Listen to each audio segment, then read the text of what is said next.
자, 오늘 요한복음 5장 말씀 가지고 은혜가 없는 은혜의 집, 은혜가 없는 은혜의 집.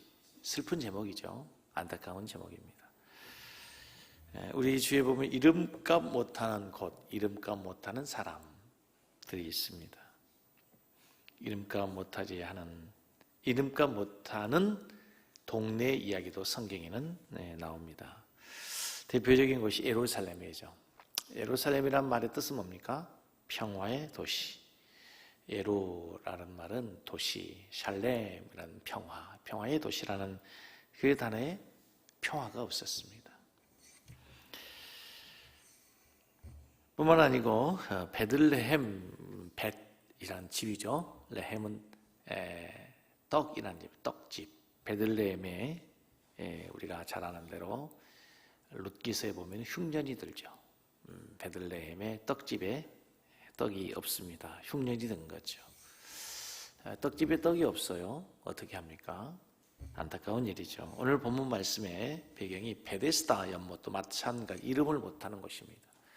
벳이라는 단어는 여기 아까 집이라고 그랬죠. 데스다, 이걸 헤세드라는 단어가 합쳐진 거예요. 벳이라는 단어와 헤세드는 들어보셨죠? 은혜, 자비. 그러니까 자비의 집이다, 은혜의 집이다 라는 뜻이에요.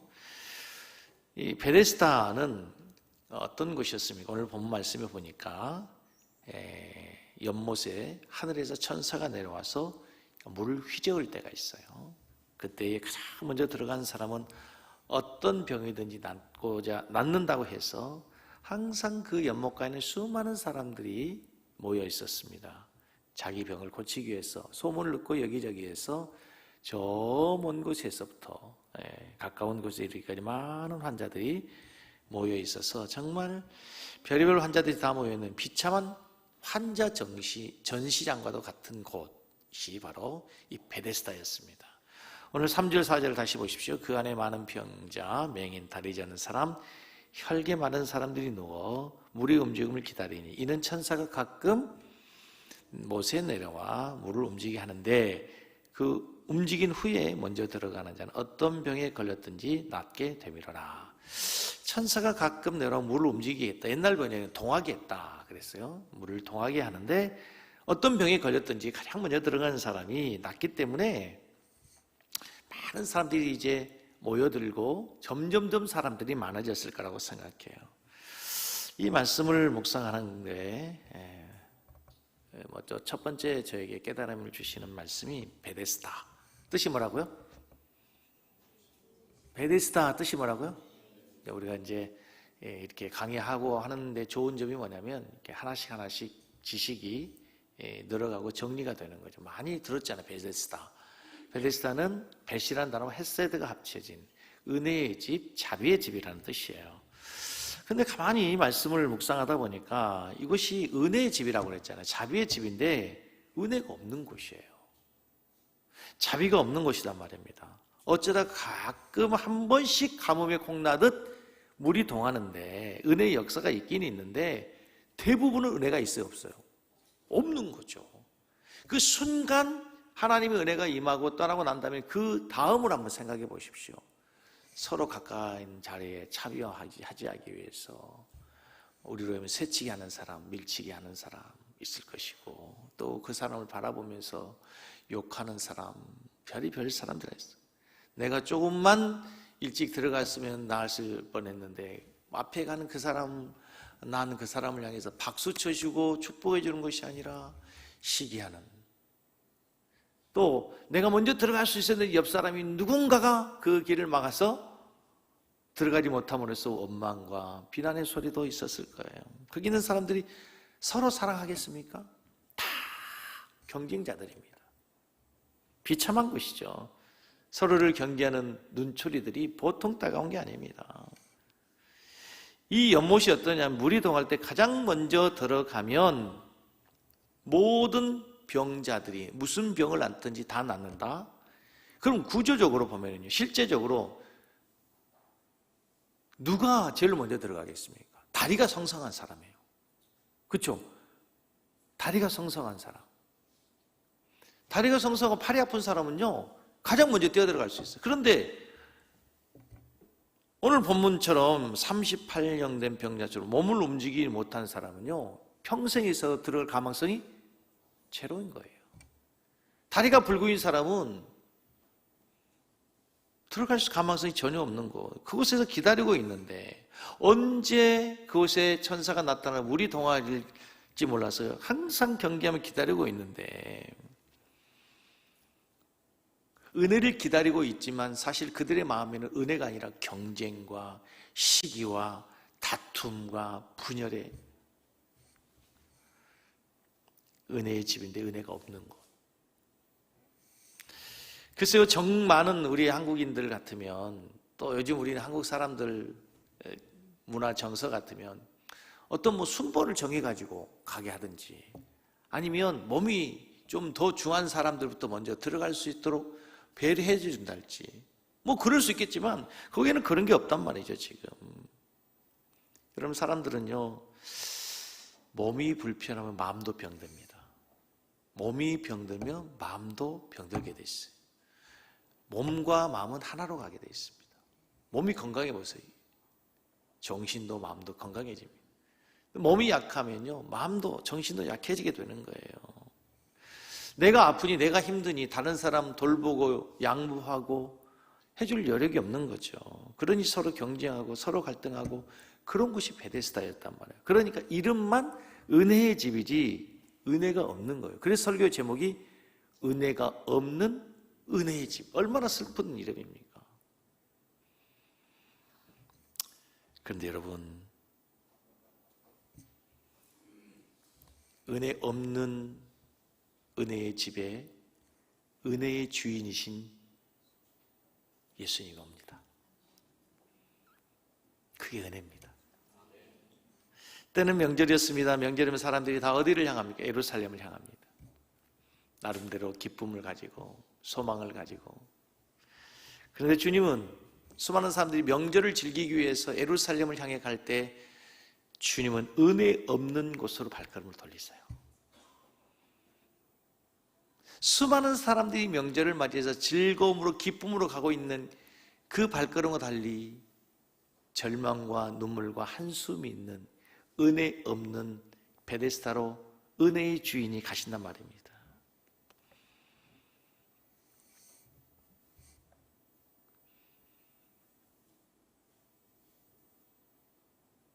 오늘 예수님에게 우리가 배우는 첫 번째 교훈은 그런 거죠. 사람들이 많이 가는 곳이, 많이 사람들이 사랑하는 곳에, 붐비는 곳에 꼭 그것이 하나님의 은혜가 있는 것은 아니에요. 예수님이 은혜 없는 곳을 향해 발걸음을 향했던 것처럼 여러분, 우리의 마음도 은혜가 없는, 은혜가 필요한 곳을 향할 수 있기를 주의 이름으로 축복합니다. 선교사님들의 삶이 그런 거죠. 선교사님들이 우리가 똑같이 구원의 은혜를 받았어요. 똑같은 이 시대를 살아요. 똑같은 문명 혜택을 받고 싶어 해요. 그런데 그 오지를 가는 이유는 한 가지죠. 은혜가 없는 곳에 가서 은혜를 전하기 위해서. 오늘 참 너무 감사한 게요, 우리 교회 선교위원장님께서 이번 주일에 오시면 여러분들에게 선물 하나씩 드릴게요. 좋은 핸드크림을 3,000개를 기증해 주셨어요. 그래서 우리 성도님들께 다 나눠드리고도 남아 하나하나 다 나눠주고 남아가지고 이제 그걸 어떻게 할까요? 선교지에 나눠주시라 그래서 일단 캄보디아 하창캄에 김영호 선교사님께 문자 보내, 제가 1,000개 보내드리겠습니다. 그랬더니 어떻게 이렇게 큰 선물을 주시냐고, 우리 교회 한 집사님께서 이렇게 섬겨주셨다고. 또 사이판 장동규 선교사 와 있거든요. 장동규 선교사님 얼마 필요합니까? 드리고. 다른 사람이 생각하지 못한 것을 또 베풀 수 있는 그 은혜도 얼마나 큰지, 얼마나 감사한지 모릅니다, 여러분. 여러분들이 은혜의 통로로 정말 주님이 가셨던 그곳, 은혜 없는 곳을 향해 달려갈 수 있는 여러분의 발걸음이, 여러분 마음이 되기를 주의 이름으로 축복합니다. 본문으로 다시 돌아가겠습니다. 제가 강조합니다. 이름만 은혜의 집, 그렇죠? 무늬만 은혜의 집, 실제로 은혜가 없는 그곳에 예수님이 가셔서 진짜 은혜를 베푸신단 말이죠. 요한복음 1장 14절 말씀 보면은 예수님은 은혜와 진리가 충만하다라 그랬어요. 이미 은혜 없는 베데스다가 아니라 이제 진짜 은혜의 주인이신 예수님이 이 땅에 오셨습니다. 예수님이 진짜 은혜의 집이셨어요. 오늘 보면은 이름뿐인 은혜의 집, 이뿐 은혜가 없는 가짜 베데스다의 진짜 은혜의 집 되시는 진짜 베데스다 예수님이 들어가셔서 그곳에 은혜를 베푸시는 기록이에요. 은혜 없는 베데스다와 은혜 있는 예수님이 대조되는 거죠. 여러분, 오늘 이 시대에 그럼 은혜의 집이 어디입니까? 교회죠. 교회가 은혜의 집입니다. 교회가 은혜의 집이 되어야 될 줄 믿습니다. 우리 교회뿐만 아니라 세상의 모든 교회는 은혜의 집이 되어야 되는 거예요. 우리 어디 가서 은혜를 받습니까? 교회 와서 은혜를 받아야 됩니다. 그런데 오늘 본문의 말씀과 연관해서 정말 이 시대의 교회가 진짜 베데스다인가? 은혜 없는 은혜의 집이 되질 않았는가?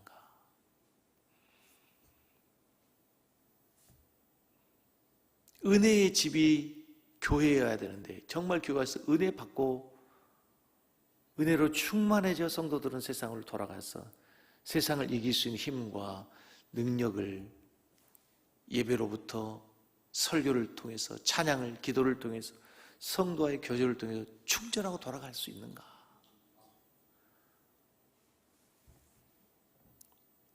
안타까운 것은 이름만 은혜의 집 베데스다 연못처럼 우리가 그렇게 될 수 있는 가망성이 얼마든지 있다는 거죠.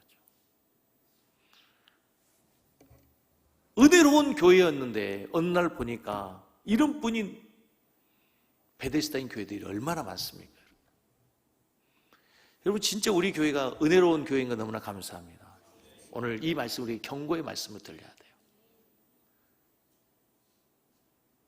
주님 오시는 그날까지 우리 교회가 이름뿐인 베데스다가 아니라 진짜 베데스다 교회가 되길 주의 이름으로 축복합니다. 어떤 페이스북에 이런 글이 있더라고요. 어떤 분은 아마 그분은 베데스다 연못과 같은 교회를 다니셨던 것 같아요. 내가 아는 한 분은 토요일 저녁에 주일에 입을 와이셔츠를 다리고 구두에 광을 내며 헌금을 봉투에 넣고 선포될 본문을 묵상한다. 우리 교회처럼 강의 설교를 하는 모양이죠. 주일 아침에는 깔끔하게 면도를 하고 머리에 기름을 바르며 평일에는 사용하지 않던 향수를 뿌리고 말씀을 받을 기대에 부풀어 교회로 향한다. 그러나 본문과 전혀 상관없는 설교 아닌 설교로 인해 거의 매 주일마다 상처를 받고 집으로 돌아온다. 어느 날 그는 울면서 이렇게 기도하더라. 하나님, 제가 준비한 것의 10분의 1만이라도 위로해 주세요. 그 글을 쓰신 분이 우리 교회 성도가 아니기를 바랍니다. 우리 교회 성도가 그런 성도가 없기를 바랍니다. 절대 우리 교회가 그런 교회로 전락되지 않기를 바랍니다. 자칫 잘못하면 이름뿐인 은혜의 집이 되기가 너무 쉬워요. 정신이 번쩍 들립니다. 정신이 번쩍 들어야 됩니다. 우리가 누구라도 여러분 한 사람이라도 이곳에 와서 베데스다 연못으로 가는 것 같은 기분이 든다면 무슨 의미인지 알죠? 진짜 은혜를 받으러 왔는데 은혜의 집에 온 게 아니라 베데스다 연못, 은혜 없는 은혜의 집에 오는 기분으로 교회를 온다면 우리는 기도해야 됩니다.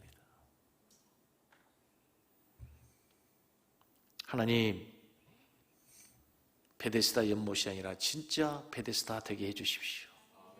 은혜의 집이신 예수님 닮은 교회 되게 해주십시오. 은혜의 주인이신 예수님이 이곳에 친히 임재하여 은혜의 전이 되게 하여 주시옵소서. 기도해야 될 줄로 믿습니다. 이 교회를 만들어 가는데 목회자 혼자만의 책임은 아니고 목회자 혼자 할 수 있는 일은 아닙니다. 그래서 우리는 지난 주일 항존직 중직자들을 선출했습니다. 이유는 간단합니다. 오늘 본문의 말씀, 우리에게 주신 말씀이에요. 이름뿐인 베데스다가 아니라 이름뿐인 베데스다 연못이 아니라 진짜 베데스다를 함께 만들어가기 위함인 것입니다. 아멘?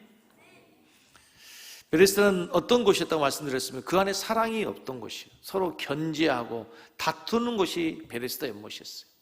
위로하고 격려하고 축복해 주는 것이 아니라 서로를 시기하고 질투하고 끌어내려야 내가 들어갈 수 있는, 한 사람밖에 들어갈 수 없으니까, 가장 먼저 들어가는 사람만이 주인공이 되니까 모두가 다 시기의 대상이에요. 질투의 대상이에요. 경계의 대상이에요. 그리고 그 들어갔다 나온 사람, 모든 사람의 눈총을 받아야 되는, 축복이 아니라.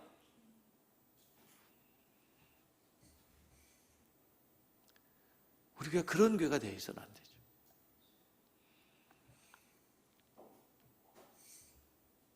우리 교회 모든 성도님이 서로를 축복하고 위로하고 격려하고, 아유 저 집사님은 권사 자격이 없는 것 같은데, 아무리 봐도 안수 입사는 안 될 것 같은데. 근데 사실은요, 자격으로 따지다 보면 언제나 자격 인상 어디 있겠습니까? 난 청문회 한 거 보면요, 난 웃겨. 뭐 묻은 게 남는다고. 자기가 그 앞에 서면요, 더 빨가벗겨지면 더 난리 납니다. 그죠? 예. 네. 웃겨요, 정치인들. 진짜. 반대로 한번 세워놓고 한번 빨가벗겨 보고 싶어요. 그냥 몇십 년 전부터 다 한번 뒤지기 시작하면 이 세상에 안 나올 사람 어디 있겠습니까, 여러분? 저는 제발 뒤지지 마세요.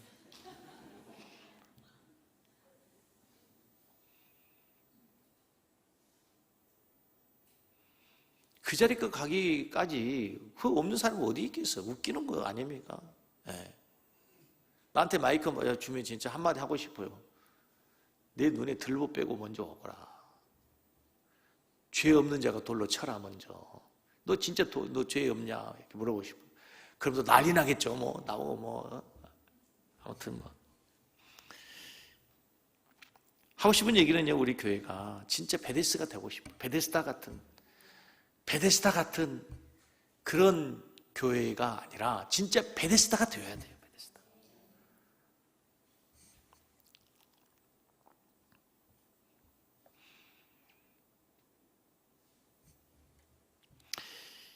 이 베데스다 연못은 겉은 매우 화려했던 곳 같아요. 왜냐하면 행각이 5이나 있었던, 건축적으로 대단히 아름다운 곳이에요. 건물이 웅장해요. 행각이 5이나 되면은, 그쵸? 어디에 나오냐면요, 5장 몇 절이죠? 2절 보면은 못이 있는데 거기 행각 5이 있고 그러잖아요.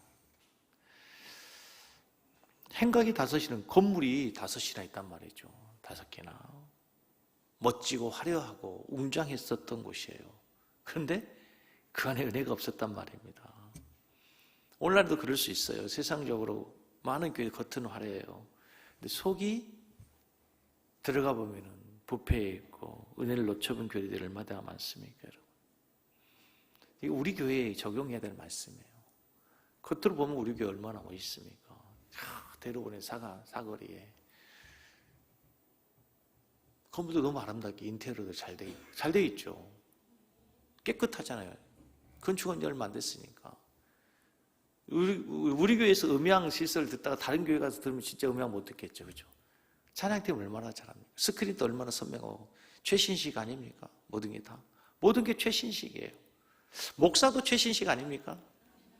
아멘이 적네요.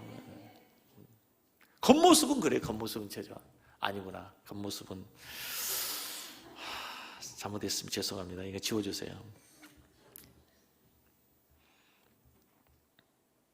그런데 여러분, 건물은 좋은데 그 안에 성령의 임재가 없다면, 하나님의 임재가 없고 예수님이 없다면, 우리 마음에 예수님의 사랑이 없다면, 그렇죠? 이게 진짜 은혜의 주인이신 예수님이 없다면 안고 없는 찐빵이랑 똑같은 거죠. 유심칩 없는 핸드폰과 똑같은 거예요.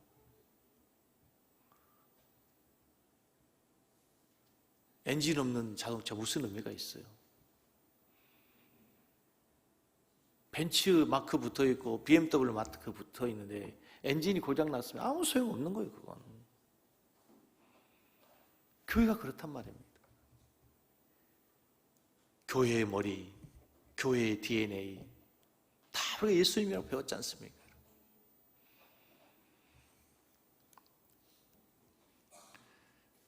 우리 교회가 정말 베데스다의 연못이 아니라 참 베데스다 되신 예수님, 예수님의 사랑과 예수님의 마음과 예수님의 정신과 예수님의 삶을 살아가는 우리 성도들이 우리의 교회를 함께 만들어갈 수 있기를 간절히 축복합니다.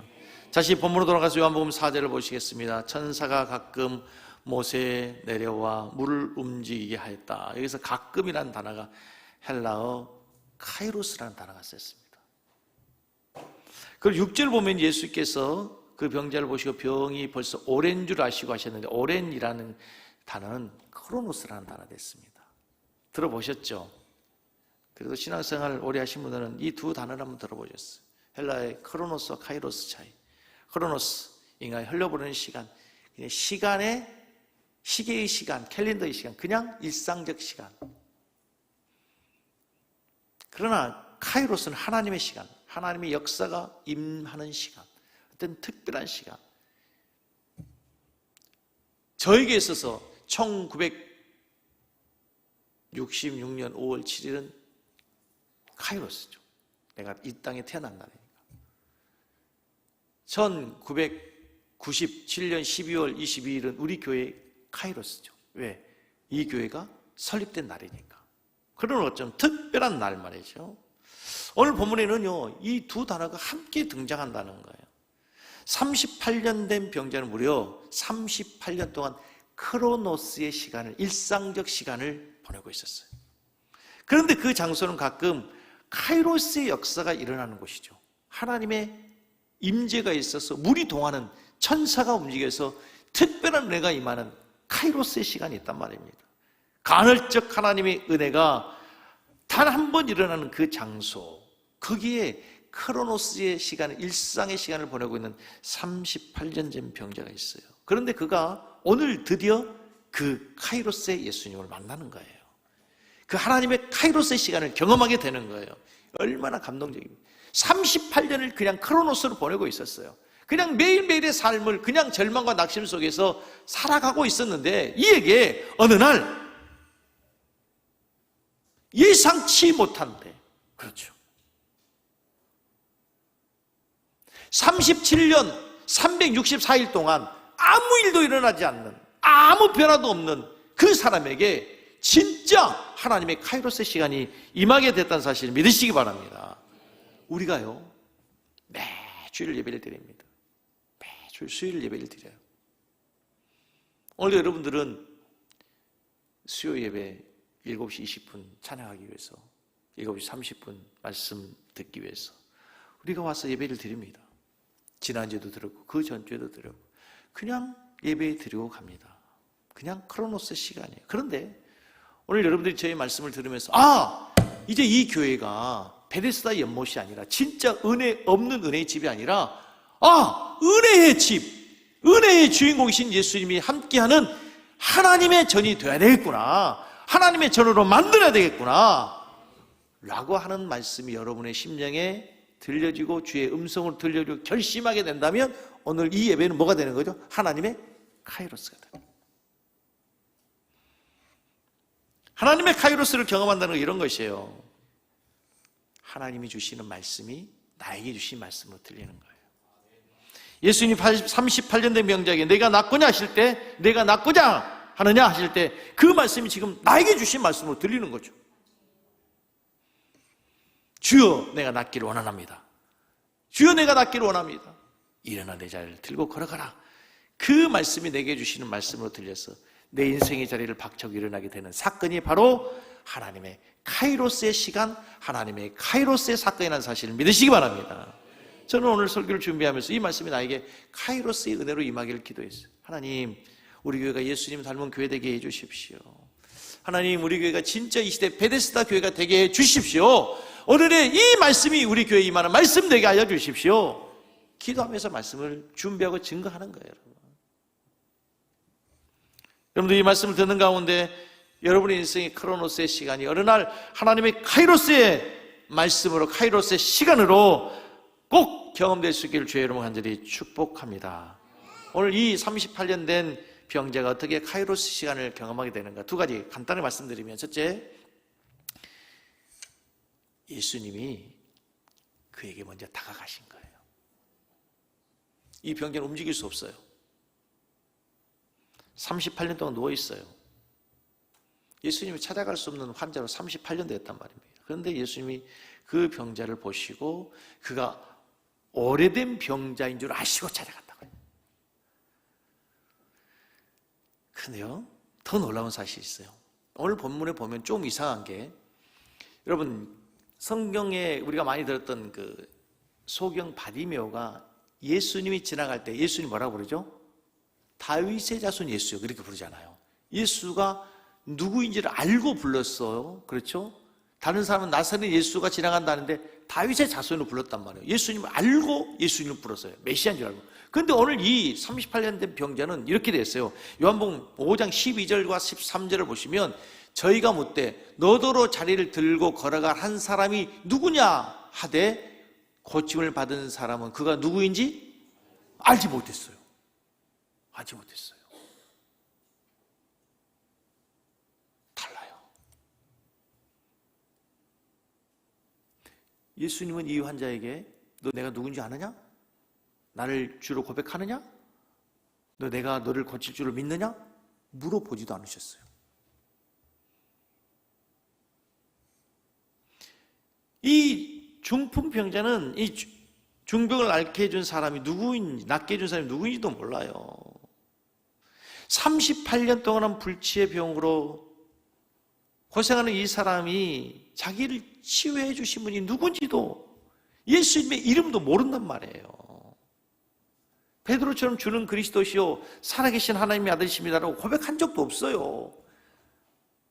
소경 바디메오처럼 다윗의 자손 예수의 나를 고쳐주십시오, 그 옛날 우리의 조상들이 기다리고 기다렸던 그 메시아, 당신이 나를 구원할 수 있습니다라고 신앙적 고백을 한 적도 없단 말입니다. 그런데 여기서 우리가 더욱 놀라울 수밖에 없는 것은, 주님께서 당신의 이름도 모르는, 그리고 알려고도 하지 않는 사람을 먼저 찾아가셔서 그를 기적적으로 고쳐준단 말이에요.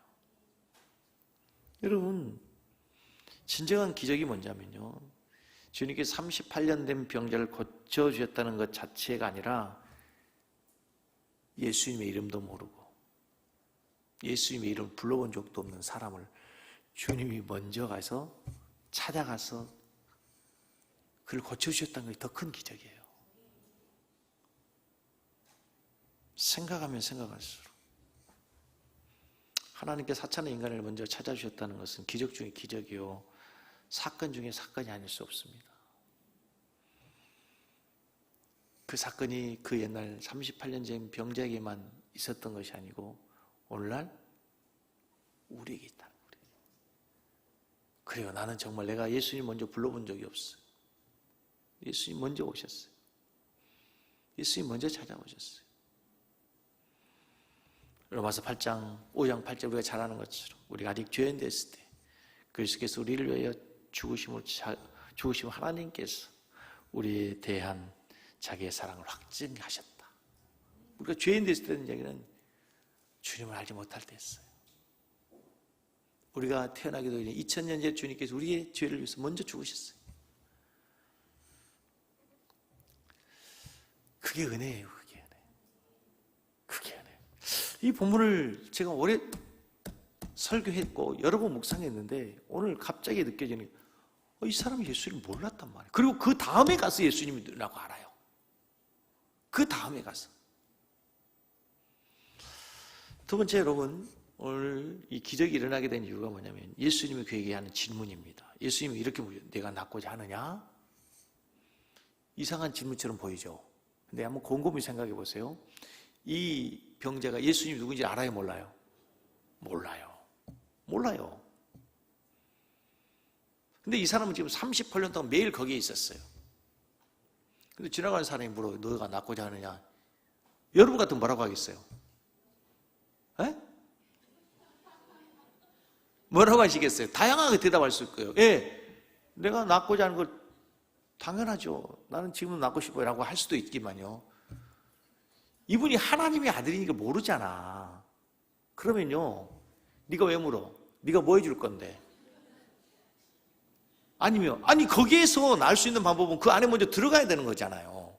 그걸 기다리는 거지. 예수님 와서 고쳐줄 걸 기대하고 있는 게 아니잖아요. 근데 여러분 그거 아세요?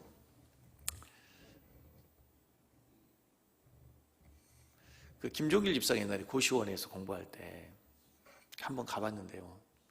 진짜 고시원에 진짜 공부하는데 고시원 방이요, 책상 하나 놓고 누우면 둘이 누울 수가 없어요. 딱 한 사람 누울 수 있는 것이에요. 그 고시원에 공부한 사람들이 진짜 고시를 위해서 공부한 사람도 있어요. 그런데 대부분의 대다수의 많은 사람들이요, 3년, 4년, 5년 하다 보니 나이는 먹었어. 근데 이거 다른 갈 수 있는 용기도 없고요. 또 그렇다고 그걸 때려치울 수도 없고요. 그냥 거기 생활하는 거예요. 새로운 도전이나 큰 꿈이나 뭐 죽고 살기도 더 해보거나 이런 게 아니라 그냥 시간을 보내는 거예요. 38년 됐으면요, 어쩌면 매너리즘이 빠질 수도 있어요. 그냥 그렇게 여기서 끝나는 인생이, 여러분 이 사람이 언제부터 됐는지는 모르겠지만 이제 나이도 될 만큼 됐을 것 같아요. 그럼에도 불구하고 예수님이 내가 낫고자 하느냐 물었을 때 대부분의 사람들은 절망과 낙심과 소망이 없이 살아가는 사람들은 부정적인 얘기를 했을 거란 말이에요. 그런데 이 사람이 예수님께 내기예요. 오늘 본 말씀 뭐라고 합니까? 내가 낫고자 하느냐? 병자가 대답하여 주여, 물이 움직일 때 나를 못에 넣어준 사람이 없어 내가 가는 동안에 다른 사람이 먼저 내려가라. 이게 지금 무슨 말이에요? 간절함이 있잖아요. 내가 가고 싶은데요, 내가 빨리 들어가야 해서 내가 정말 낫고 싶은데요, 나를 넣어준 사람이 내가 못 갑니다. 내가 못 낫습니다. 내가 낫고 싶은데요. 그때 주님이 이제 일어나 내 자리를 들고 걸어가라 하신단 말이죠. 오늘 질문, 우리에게도 똑같은 질문이 던져지고 있어요.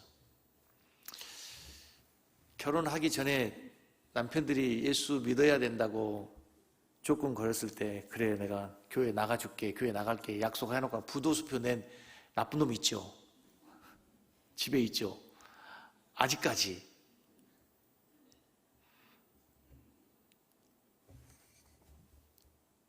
내가 지금까지 정말 평생 기도하면서 정말 남편이 변화되기를 기도했는데 어느 순간 아유 그 인간 안 돼 라고 내가 생각하고 있어요. 내가 그렇게 기도했던 그 기도의 제목을 기도를 하고 있지만 어느 순간 간절함과 절실함이 아니라 그냥 매너리즘으로 그냥 기도하고 있는지도 모른단 말이죠. 진짜 38년 된 병자가 그냥 하루하루를 그렇게 하는 것처럼. 방황하는 자녀를 보며 정말 우리 자녀가 주께 돌아오기를 원하느냐? 정말 우리 교회 바라보면서 정말 우리 교회가 더 부흥하고 더 성장하고 이 세상의 빛과 소금이 되기를 간절히 갈망하는, 열망하는 소원과 비전이 있느냐? 예수님 먼저 그 마음속 소망을 회복시키는 거예요. 왜냐하면 은혜는 바로 그 지점에서부터 시작되기 때문에 그래요. 말씀을 정리하면서 저는 본문으로 돌아가 다시 38년 된 병자의 회복 장면을 생각해 봅니다. 예수님의 병자에게 이렇게 말씀하십니다. 일어나 내 자리를 들고 걸어가라. 이 말씀 한마디에 그 병자가 자리에서 일어나게 됩니다. 그동안 아무도 그를 주목하지 않았고 그 자신도 자포자기하고 있었지만 예수님의 말씀은 그의 육신뿐만 아니라 마음까지도 회복시켰어요. 이것이 바로 복음의 능력인 줄로 믿습니다. 이것이 바로 참된 예배의 역사인 줄로 믿습니다. 이것이 바로 진짜 베데스다예요. 은혜의 집의 본질인 것이. 지금 예수님은 베데스다 연못 이름만 은혜의 집인 베데스다의 곳에 가셔서 은혜를 잃어버린 자, 소망을 포기한 자, 자리에 누워있던 자를 일으켜 세우시죠. 그리고 오늘 이 자리에도 우리 교회 가운데 주님은 똑같이 말씀하시는 거예요. 일어나 내 자리를 들고 걸어가라. 여러분이 가지고 있는 그 절망의 자리에서, 소망 없는 그곳에서 다시 주님의 음성을 듣고 하나님의 그 카이로스의 은혜가 여러분에게 임할 수 있기를 주의 이름으로 간절히 축복합니다. 여러분의 모습이, 여러분의 마음은 지금 요동하고 있습니까? 하나님 앞에 간절함이 있습니까? 진짜 열망이 있습니까? 주님을 처음 만났을 때 그 뜨거운 사랑과 첫사랑의 고백이, 그리고 여러분 안에 그 뜨거운 열정이 회복되어지고 있습니까? 우리 교회가 그 은혜를 회복시키는 베데스가 되기를 주의 이름으로 축복합니다. 정말 여러분 지금까지 기도하고 있는 그 남편이, 아내가, 자녀가, 여러분이 기도하고 있는 그 어떤 간절한 기도의 제목이 정말 주님의 말씀처럼 내가 낫고자 하느냐 물었을 때, 주님, 제가 낫기를 원합니다. 주님이면 할 수 있습니다라고 고백하는 우리 모든 성도 되기를 주의 이름으로 축복합니다. 우리의 굳어진 마음, 우리의 굳어진 연못이 먼저 녹아지고 변화되어야 하나님의 은혜가 임할 수 있다는 거예요. 그때 진짜 베데스다가 되는 거예요. 그때 내가 너를 낫게 하리라, 내가 너를 회복시키리라, 내가 너를 사용하리라, 내가 너에게 은혜를 베풀리라. 할렐루야. 결론적으로 말씀드립니다. 오늘 우리 교회가 이 시대에 많은 이름뿐인 은혜의 집들과 달리 진짜 예수님이 살아계시는, 예수님이 중심이 되시는, 은혜의 주인공 되시는 예수님이 함께 하시는 이 시대의 베데스가 되기를 주의 이름으로 간절히 소원합니다. 할렐루야.